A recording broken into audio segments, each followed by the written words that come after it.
ఏది అయినా ట్రై చెయ్యి ఆచి చికెన్ మసాలా. తెలంగాణ రాష్ట్రంలో ఏదో ఒక ఎన్నికల హడావిడి కొనసాగుతూనే ఉంది. గత కొంతకాలంగా రాష్ట్రంలో ఎన్నికల సందడి నెలకొంది. ఎన్నిక ఏదైనా సరే అధికార కాంగ్రెస్ ప్రతిపక్ష బీఆర్ఎస్ మధ్యనే పోటీ కనిపిస్తోంది. సార్వత్రిక ఎన్నికల తర్వాత జరిగిన పంచాయతీ మున్సిపల్ ఎన్నికల్లో గులాబీ పార్టీ 2వ స్థానంలో నిలిచింది. తాజాగా తెలంగాణలో రాజ్యసభ ఎన్నికల వేడి రాచుకుంది. అయితే రాజ్యసభ ఎన్నికల్లో ఈసారి బీఆర్ఎస్ పోటీలో ఉంటుందా లేదా అనేది చర్చల్లో నలుగుతున్న అంశం. దేశవ్యాప్తంగా రాజ్యసభ ఎన్నికల కోసం కేంద్ర ఎన్నికల సంఘం షెడ్యూల్ ఇచ్చింది. తెలంగాణలో 2 స్థానాలకు ఎన్నికలు జరగనున్నాయి. ఫిబ్రవరి 26న నోటిఫికేషన్ కూడా విడుదలైంది. మార్చి 5 నామినేషన్ దాఖలు చేయడానికి చివరి గడువు. మార్చి 16న పోలింగ్. అదే రోజు సాయంత్రం ఓట్ల లెక్కింపు నిర్వహిస్తారు. తెలంగాణలో ఖాళీ అవ్వబోయే 2 రాజ్యసభ స్థానాలకు ఎన్నికలు జరగనున్నాయి. కాంగ్రెస్ పార్టీ నుంచి ఉన్న అభిషేక్ సింఘ్వి, బీఆర్ఎస్ నుంచి రాజ్యసభ ఎంపీగా ఉన్న సురేష్ రెడ్డి స్థానాలు ఖాళీ కాబోతున్నాయి. అయితే అభిషేక్ సింఘ్వి స్థానం కూడా గతంలో బీఆర్ఎస్ నుంచి కాంగ్రెస్ లోకి వెళ్లిన కె కేశవరావు రాజీనామా చేస్తే వచ్చిన స్థానమే. ప్రస్తుతం టెక్నికల్ గా బీఆర్ఎస్ నుంచి ఒక స్థానం మాత్రమే ఖాళీ అవుతుంది. ప్రస్తుతం లోక్సభలో బీఆర్ఎస్ కి ప్రాతినిధ్యం లేకుండా పోయింది. రాజ్యసభలో ఉన్న 4 సభ్యులలో ఇప్పుడు రిటైర్ అవ్వబోయే సురేష్ రెడ్డి ఫ్లోర్ లీడర్ గా కొనసాగుతున్నారు. ఈ ఎన్నికల్లో తెలంగాణ శాసనసభలో ఉన్న ఎమ్మెల్యేలు ఓటర్లుగా ఉండనున్నారు.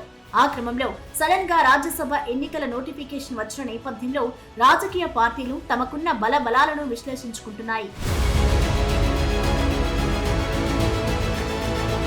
తెలంగాణ అసెంబ్లీలో 119 మంది ఎమ్మెల్యేలు ఉన్నారు. వారిలో ఆయా పార్టీలకు ఉన్న బలంతోనే 2 రాజ్యసభ సభ్యులు ఎన్నిక కాబోతున్నారు.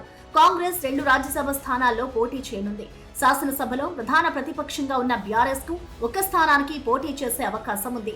గులాబీ పార్టీ కనుక తమ అభ్యర్థిని బరిలోకి దింపితే కాంగ్రెస్ పార్టీ నుంచి పోటీ చేసే 2 కలిపి మొత్తం 3 పోటీలో ఉంటారు. 3కి పోటీ జరిగితే గెలిచే 2లో ఒక్కొక్కరికి 40 మంది ఎమ్మెల్యేల మద్దతు అవసరం. పార్టీ మారిన ఎమ్మెల్యేలకు విప్ జారీ చేసినా వారు విప్ ఫాలో అయినా 37 మంది ఎమ్మెల్యేలు మాత్రమే బీఆర్ఎస్ లో ఉంటారు. దాంతో బీఆర్ఎస్ కు పెద్దల సభలో ఎంపీ స్థానం దక్కే అవకాశం ఎట్టి పరిస్థితుల్లో లేదు.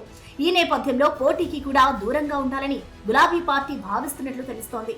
అయితే పార్టీలో ఉన్న కొందరు నేతలు మాత్రం ఈ రాజ్యసభ ఎన్నికల్లో తమ పార్టీ పోటీ చేయడం ద్వారా పార్టీ మారిన ఎమ్మెల్యేలకు విప్ జారీ చేసే అవకాశం వస్తుంది కాబట్టి పోటీల్లో నిలబడాలని అభిప్రాయపడుతున్నారట. పార్టీ నేతల సూచనలను బీఆర్ఎస్ అధిష్టానం మాత్రం ఒప్పుకోవడం లేదట. బీఆర్ఎస్ పోటీలో ఉంటే 40 సీట్లు అధికారికంగా కావాలి కాబట్టి అన్ని సీట్లు లేకపోవడంతో బీఆర్ఎస్ వెనక్కు తగ్గే అవకాశం ఉంది. పోటీ చేసినా గెలవలేము కాబట్టి మళ్లీ ఓడిపోయామని అనిపించుకోవడం కంటే అసలు పోటీలోనే లేకుండా ఉండడమే ఉత్తమమని బీఆర్ఎస్ భావిస్తుందట. దీనితో ఈసారి రాజ్యసభ ఎన్నికల్లో బీఆర్ఎస్ పోటీ చేయడం లేదు అనేది కన్ఫర్మ్ అయిందంటున్నారు. ప్రస్తుతం రాజ్యసభలో బీఆర్ఎస్ కు 4 ఎంపీలు ఉన్నారు. వీరిలో ఇప్పుడు ఎంపీ సురేష్ రెడ్డి పదవీ కాలం ముగుస్తోంది కాబట్టి బీఆర్ఎస్ కు ఇక మిగిలింది రాజ్యసభలో 3 ఎంపీలు మాత్రమే. మరో 2 సంవత్సరాల తర్వాత ఇంకో 2 పదవీ కాలం కూడా ముగియనుంది. ఇప్పుడు కూడా బీఆర్ఎస్ కు గెలిచే అవకాశం లేదు. ఈ నేపథ్యంలో బీఆర్ఎస్ పార్టీ నుంచి రాజ్యసభ సభ్యత్వం ఆశించే వాళ్ళు కూడా మళ్లీ అసెంబ్లీ ఎన్నికలు పూర్తయ్యే వరకు ఆగాల్సిందేనని రాజకీయ విశ్లేషకులు అభిప్రాయపడుతున్నారు.